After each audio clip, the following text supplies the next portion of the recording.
ಸ್ನೇಹಿತರೆ, ಇಂದಿನ ಹವಾಮಾನ ವರದಿಗೆ ನಿಮಗೆ ಸ್ವಾಗತ.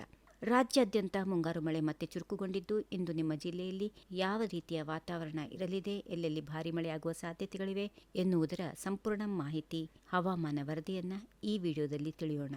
ಮೊದಲಿಗೆ ಕರಾವಳಿ ಕರ್ನಾಟಕ ಮತ್ತು ಮಲೆನಾಡು ಭಾಗಗಳ ವರದಿ ನೋಡೋದಾದ್ರೆ, ದಕ್ಷಿಣ ಕನ್ನಡ, ಉಡುಪಿ ಮತ್ತು ಉತ್ತರ ಕನ್ನಡ ಜಿಲ್ಲೆಗಳಲ್ಲಿ ಇಂದು ದಿನ ಇಡೀ ಮೋಡ ಕವಿದ ವಾತಾವರಣ ಇರಲಿದ್ದು, ಗಾಳಿ ಸಹಿತ ಸಾಧಾರಣದಿಂದ ಭಾರಿ ಮಳೆಯಾಗುವ ಸಾಧ್ಯತೆಗಳು ಇರುತ್ತವೆ. ಸಮುದ್ರದಲ್ಲಿ ಅಲೆಗಳ ಆರ್ಭಟ ಹೆಚ್ಚಾಗಿರಲಿದ್ದು, ಮೀನುಗಾರರು ಜಾಗರೂಕರಾಗಿರಲು ಹವಾಮಾನ ಇಲಾಖೆ ಮುನ್ನೆಚ್ಚರಿಕೆ ನೀಡಿದೆ. ಇನ್ನು ಮಲೆನಾಡಿನಲ್ಲಿ ಶಿವಮೊಗ್ಗ, ಚಿಕ್ಕಮಗಳೂರು, ಹಾಸನ ಮತ್ತು ಕೊಡಗು ಜಿಲ್ಲೆಗಳ ಕೆಲವು ಕಡೆ ಸಾಧಾರಣ ಮಳೆಯಾಗುವ ಲಕ್ಷಣಗಳಿವೆ. ಬೆಟ್ಟ ಗುಡ್ಡ ಪ್ರದೇಶಗಳಲ್ಲಿ ಮಂಜು ಕವಿದ ವಾತಾವರಣದ ಜೊತೆಗೆ ಅಲ್ಲಲ್ಲಿ ಚದುರಿದಂತೆ ಜೋರ್ ಮಳೆ ಬೀಳಲಿದೆ. ಈಗ ಉತ್ತರ ಒಳನಾಡಿನ ಜಿಲ್ಲೆಗಳತ್ತ ಗಮನ ಹರಿಸೋಣ.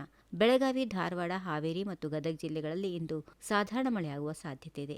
ಇನ್ನು ಕಲಬುರಗಿ, ವಿಜಯಪುರ, ಯಾದಗಿರಿ, ರಾಯಚೂರು ಮತ್ತು ಬಳ್ಳಾರಿ ಭಾಗಗಳಲ್ಲಿ ಮೋಡ ಕವಿದ ವಾತಾವರಣ ಮುಂದುವರಿಯಲಿದ್ದು, ಸಾಯಂಕಾಲ ಅಥವಾ ರಾತ್ರಿಯ ವೇಳೆಗೆ ಗುಡುಗು ಸಹಿತ ತುಂತುರು ಮಳೆಯಾಗುವ ನಿರೀಕ್ಷೆ ಇದೆ. ತಾಪಮಾನದಲ್ಲಿ ಕೊಂಚ ಇಳಿಕೆಯಾಗಲಿದ್ದು, ತಂಪಾದ ವಾತಾವರಣ ಇರಲಿದೆ. ಇನ್ನು ದಕ್ಷಿಣ ಒಳನಾಡಿನ ವರದಿ ಈ ರೀತಿಯಾಗಿದೆ.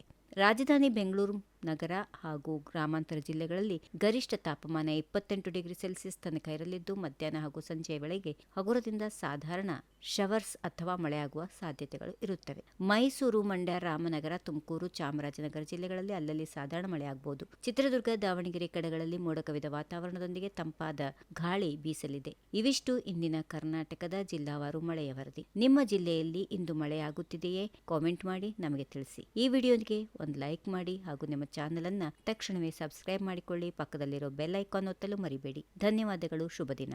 If you like this video, ಬೇಗ ಲೈಕ್ ಮಾಡಿ, ಕಾಮೆಂಟ್ ಮಾಡಿ, ಶೇರ್ ಮಾಡಿ ಹಾಗೂ ಯೋಯೋ ಟಿವಿ ಕನ್ನಡವನ್ನು ಸಬ್ಸ್ಕ್ರೈಬ್ ಮಾಡಿ.